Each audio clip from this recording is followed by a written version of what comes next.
Hi guys, and welcome to China Perspectives. My name is 𝗵𝘃𝗀𝘀 and you may know me as a German recruiter in Asia. Guys, today I'm coming to you from a very special restaurant in Shanghai, and I want to be talking about the restaurant industry here in China, and more specifically, the trends shaping it as the economy is struggling. As you may know, China's restaurant market is massive. In 2023, it was valued at around 625 billion, and projections show that it will grow to 939 billion US in 2029.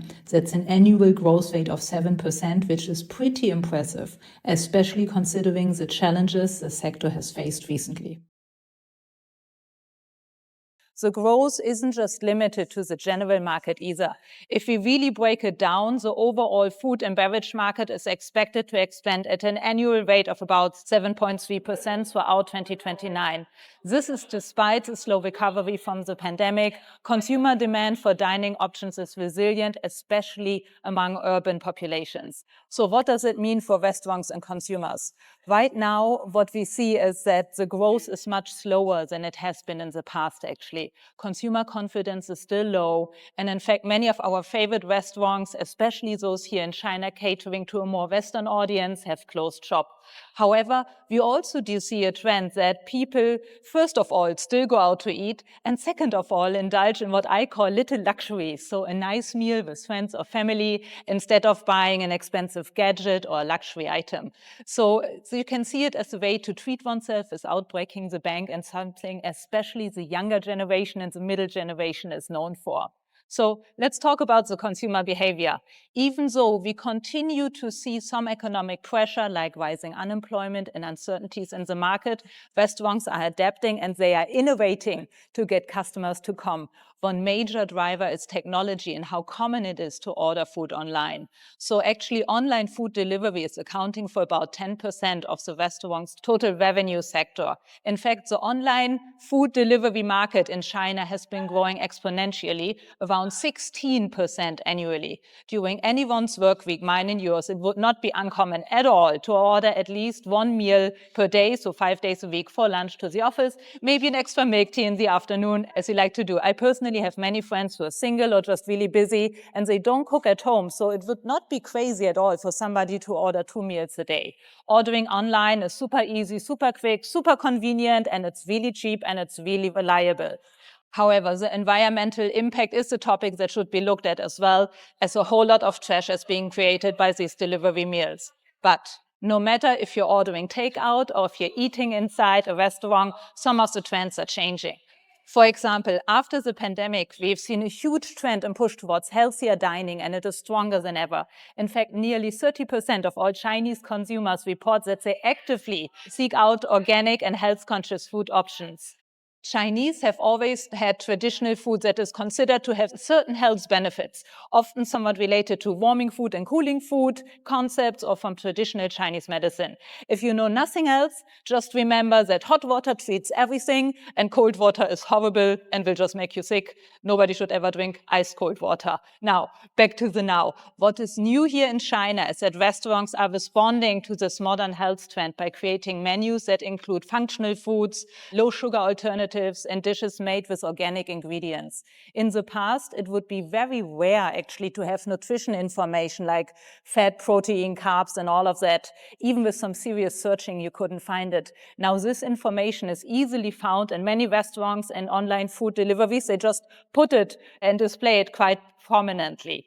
Also, individuals in general, and the general population, have studied up on nutrition. When I first came to China about 15 or so years ago, most of them did not know what a calorie is and also couldn't really do anything with the concept of a calorie. I still remember the well-meaning advice of my Chinese girlfriend's mother who said, if you want to lose weight, just stop drinking water. Restaurants in China are also responding to the shift in demand. For example, a significant portion of the market is now offering plant-based options or dishes focusing on functional ingredients like boosting immunity or improving your digestion. The growth in health-conscious dining option isn't just a trend, it's a demand, particularly in younger generations who prioritize wellness. But while the sector shows some growth in these areas, it's also facing very real challenges. For example, in the first half of 2024, more than 1 million Chinese restaurants have closed. This trend really continued in the second half of the year as the economy continues to only recover quite slowly. We all walk down the streets and do not only see familiar and loved brands and restaurants closed and others being empty, but also new restaurants opening and then honestly shortly thereafter closing again. It's a really tough environment at the moment with many consumers just keeping their wallet tight and searching for the best options in an incredibly fierce competition. Most restaurants offer at least one discount every day, leaving bargain hungry, pun intended, customers spoiled for choices and profit margins under pressure. So what do restaurants do? Many restaurants find themselves under pressure to innovate and to stay relevant to survive. And one way they're doing that is by offering unique themed dining experience. Whether it's Hanfu themed experience, what I'm doing today, nostalgic restaurants, or even futuristic dining concepts, the key is creating an experience that consumers can't get anywhere else. There are many anime themed restaurants, but I personally really love the Hanfu themed ones. Hanfu is a Chinese word for clothes, which is what I'm wearing today. So the word Hanfu comes from Han, like Han Chinese, the Chinese ethnic majority, and Ifu, which is the Chinese word for clothing. So how does it work? In these restaurants here, like today, you can book various packages. For example, you can come a little bit earlier, about an hour earlier, than the set meal, and you get your hair and makeup done. I didn't do that because Chinese makeup doesn't look good on me. Then you can select clothes, as I have done today. They have a whole lot of ranges to pick from men and women. And then you have ample opportunities here everywhere in these scenic things to take pictures, because we all know if you didn't take a picture, it didn't really happen. There will also be music and a show, and the dishes match the respective time period. Many Hanfu-themed restaurants also focus on a specific time period of China's very long history, aligning the style of the clothes, the table decoration, and the selection of dishes and the entertainment.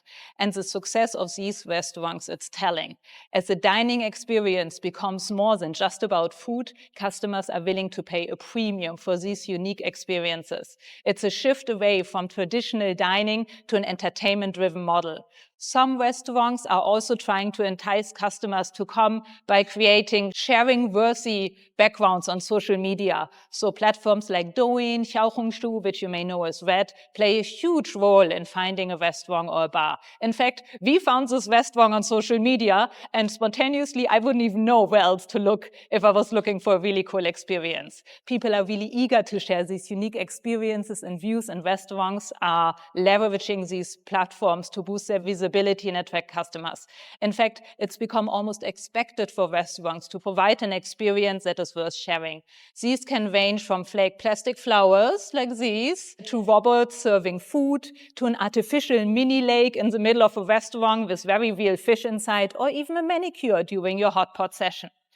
And as we see this industry evolving, I think it's worth noting that restaurants are not just focusing on attracting more customers, they are also increasingly tailoring the services to accommodate new dining habits. So one example that we have is the rise of solo dining, especially in larger cities where maybe you're not from originally, your family is not here, a lot of people are just staying single. The restaurants are responding to this trend by offering single-serving dishes and creating more intimate and nice dining spaces for just individuals. In fact, I personally find it a lot more comfortable to sit in many Chinese restaurants by my lonesome compared to in Germany, where you always feel a little bit weird, and it is also much more common here.